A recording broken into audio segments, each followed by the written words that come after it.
To the liars, the apologists, and the history rewriters, we remember everything. We know because we lived it. We're tired of being lectured about communism by people who never lived through it. We're sick of being told our truth needs, nuance. We're insulted when we're called privileged, when we came here with nothing. No food, no freedom, no future. The average Cuban in 2025 eats worse than the average slave in 1865 did under Spanish rule. And we rebuilt, working 3, 4 jobs. Everyone studied, everyone sacrificed, there were no handouts. Cubans were completely dispossessed of everything they owned. Communists entered your home, did an inventory, and if anything was missing, you would not be given an exit permit and you would be jailed. Every family keepsake stolen. They mock the victims. They call us white privileged Cubans, Keystone extremists, right-wingers, obsessed. Can you imagine calling Jewish refugees Keystone Jews or mocking East Germans who fled over the Berlin Wall? Only Cubans are treated this way. Only our annihilation is erased, mocked, and rewritten. We watched as the world applauded Ukraine for resisting Russian tanks, but when we resisted Soviet tanks in the Escambre Mountains, they called us bandits. 7,000 Cuban freedom fighters were slaughtered. No help came, no movies. You never heard of this massacre, nobody did. There were no Cuban flags on lapel pins in Congress, 500,000 Cuban exiles in the US, and nobody listened.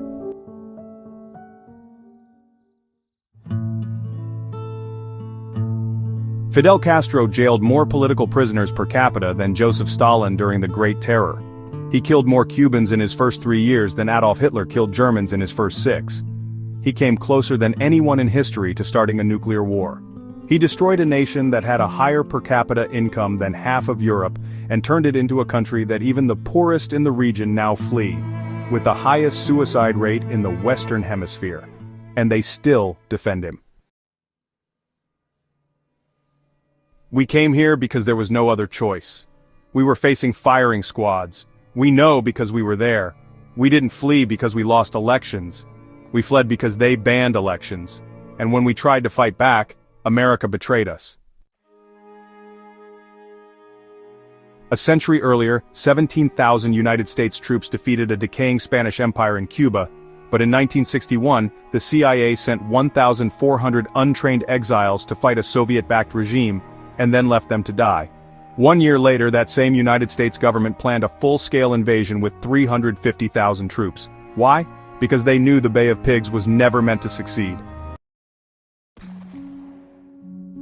They knew Castro was a Marxist as early as 1948, but they still let him take power. The real threat is not what we say. The real threat is what we remember, and that is why they try to silence us. But we will not be silenced. Because we remember that our loyalty to our beloved American neighbors has never wavered. Cuba has always stood for liberty, even when it wasn't our own. More than 7,000 Cubans fought in the American War of Independence, and it was the women of Havana who raised the money that financed George Washington's final campaign at Yorktown. But Cuba didn't just send money, it helped change history. Through Spanish embassies in Havana and Madrid, it was Spanish Cuba that pressured the French crown to fully enter the war on America's side. Without Cuba's money, men, and diplomacy, the United States might not even exist. So kindly don't tell us we don't understand freedom. We helped pay for yours. The United States intervened in Cuba in 1898, just months after Spain had already granted the island full provincial autonomy and a functioning internal government. Cuba was no longer a colony, it was governing itself. But the United States invaded anyway, replacing Spanish rule with American military occupation. And it didn't stop there. The truth is, Cuba had leaders who tried to modernize and build, and the United States tore them down. President Gerardo Machado was never perfect, but his public works rivaled anything in the hemisphere. He built highways, schools, hospitals, ports, and national monuments that still stand today. But in 1933, the United States sent diplomat Sumner Welles to Havana and forced Machado out. Sumner Welles's intervention ended Cuba's chance to evolve under a modern nationalist leader with infrastructure ambitions unmatched to this day. It was the first time Washington decided who could and couldn't govern Cuba. It wouldn't be the last. And when Castro came, they didn't force him out, they forced him in. They say Castro was a revolutionary, but the truth is, he was installed, not elected. Not one Cuban ever voted for Fidel Castro. His mandate didn't come from the people. It came from Washington. The United States refused to support any democratic alternative, cut off arms to the Cuban army, and helped publicly glorify Fidel through American media. The New York Times made him a folk hero. The State Department called him the future. And just 6 days after he marched into Havana, without elections, without a constitution, and without any democratic legitimacy, the United States recognized him. They didn't just tolerate Castro, they chose him, they armed him, they blessed him, and the Cuban people have been paying the price ever since. And even now, from the comfort of Manhattan or Hollywood, American activists still glorify the regime that slaughtered us. One of them, Sandra Levinson, director of the Center for Cuban Studies touring a Havana psychiatric institution, upon learning that dissidents were receiving forced lobotomies, once said, "If I had to choose between being subjected to a socialist lobotomy or being exposed to American television for a lifetime, I'd choose the lobotomy. That's the sickness we're up against. They cheer for the brainwashing of others while never sacrificing their own freedom." And this sickness isn't hidden anymore, it wears a smile and holds office. The current mayor of Los Angeles, Karen Basque, once called Fidel Castro's death a great loss to the people of Cuba. She was trained by a Cuban front group known as the Venceremos Brigade, promoted by Cuban intelligence to brainwash American youth. And now she runs the second largest city in the United States. In January 1959, Washington told the world it could not interfere in Cuba's politics. That was a lie. For decades, the United States had done exactly that. In 1933, Ambassador Sumner Welles forced President Machado out and installed his own choice. In 1952, it instantly recognized Batista's coup. By late 1958, it had already pushed Batista to the door. Ambassador Earl T. Smith told Congress, "The United States was largely responsible for the fall of Batista. We put Castro in power." And they did it knowing Fidel Castro was a Marxist whose forces held less than 5% of the island. They rejected a Vatican-backed democratic plan, and in just 6 days gave an unelected rebel their blessing. The price? Hundreds of thousands of Cubans executed, imprisoned, or disappeared. The destruction of one of the most prosperous economies in the Americas, a nation once richer than Spain, freer than most of Europe, and a magnet for immigrants. The betrayal didn't end there.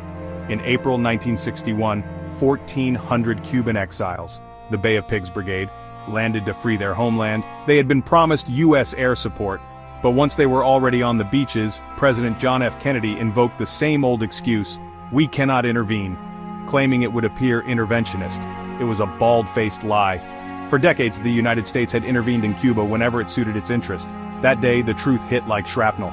There would be no American planes, no cover, no rescue. The mission was doomed, and brave men were left to fight and die alone. And yet, the exiles who survived built something extraordinary. In a twist of history's irony, the very people the United States abandoned transformed Miami into the Wall Street of the South, the de facto capital of Latin America. Billions in Cuban capital rebuilt South Florida's economy, creating one of the greatest immigrant-driven successes in U.S. history. It was a kind of Cuban Operation Paperclip. Except instead of rocket scientists, America absorbed the talent, industry, and entrepreneurial fire of an entire nation. And it all happened in a city, Miami, carved from land once governed by the Spanish Cubans who had helped America win its independence from England. In 1898, America did not annex Cuba. After 1959, it annexed Cuba's grandchildren, the heirs of a proud republic, and concentrated them in one small corner of Florida. There, they rebuilt, but they never forgot. Cuba was not lost by defeat in battle. It was lost by betrayal in policy. Why would the United States choose a communist regime? Surely that sounds like nonsense. The State Department had full knowledge of a viable democratic alternative, the Vatican-backed plan by Dr. Carlos Marquez Sterling, president of the 1940 Cuban Constitutional Assembly, to form a provisional government and hold free elections under Cuba's 1940 Constitution. This plan had the support of the Vatican, several Latin American governments, and moderate Cuban factions. It would have prevented a power vacuum and kept Marxist radicals from seizing control. Internal State Department records show Assistant Secretary of State Roy Rubottom writing on January 2nd, "We have decided to recognize the rebel government when they take Havana. Other claimants will not be considered legitimate." The truth is simple. This was not naive misjudgment or principled restraint. It was a calculated choice to hand Cuba to a communist dictator just 90 miles from US shores. So how could this happen? By the mid-20th century, Marxists had already gained enormous influence inside the American system, inside the State Department, the CIA, the media, and the universities that trained future diplomats and policymakers. These were not fringe voices. They formed an ideologically aligned class that gradually captured the cultural, diplomatic, and educational institutions of the United States, redefining what America would stand for abroad. By the 1940s and 1950s, many U.S. diplomats and foreign policy planners were Ivy League-trained idealists steeped in European Marxist thought, Fabian socialism, and post-colonial theory. They viewed nationalism as a threat, American capitalism as imperialist, and central planning as protective of their interests. This was the same mindset that lost China to Mao and infected Latin America policy. In that worldview, letting Castro have Cuba wasn't a tragedy, it was history moving forward. The State Department and CIA were not simply blindsided. Whistleblowers like Whittaker Chambers, Elizabeth Bentley, and Earl T. Smith warned of pro-communist sympathies in high places. Many inside government saw Castro's anti-imperialism as noble, preferring Marxist revolution over democratic reform. Meanwhile, cultural elites in media and Hollywood sold the revolution to the public. The New York Times lionized Castro in Herbert Matthews's glowing profiles. CBS and other outlets framed his insurgency as a people's movement. This rebranding of a communist rebellion into a romantic liberation story neutralized popular resistance to the betrayal of Cuba. Cultural elites didn't just cheerlead, they provided the protective smokescreen. To post-war globalists, a centralized socialist Cuba was more predictable and pliable than an independent capitalist republic. A Batista successor like Marquez Sterling might have built a prosperous, nationally assertive Cuba that traded freely, rejected supranational controls, and inspired other Latin American nations to chart their own course. That, not communism, was the real threat to their managed global order. In short, the United States didn't accidentally destroy Cuba to please the left-leaning elite. It empowered Castro because those elites were already steering policy. They were the architects of the betrayal, and their influence still shapes Western policy today. America's greatest strength, openness, had been weaponized against it, allowing ideological adversaries to write the scripts, teach the students, brief the diplomats, and guide the levers of power. Cuba was not lost to communism by force of arms, it was surrendered from within by people who no longer believed in the very freedom they were sworn to defend. The path forward begins with an official admission by the United States that it betrayed the Cuban Republic. It must be followed by real action, restitution of stolen property, a Marshall Plan-style reconstruction of a free Cuba led by exiles and democratic institutions, and a Truth and Memory Commission to record the regime's crimes and honor its victims. History will ask whether America told the truth and acted to repair the damage, or whether it let the same infection spread until it claimed both nations. The time for silence is over. The time for justice, and for survival, is now.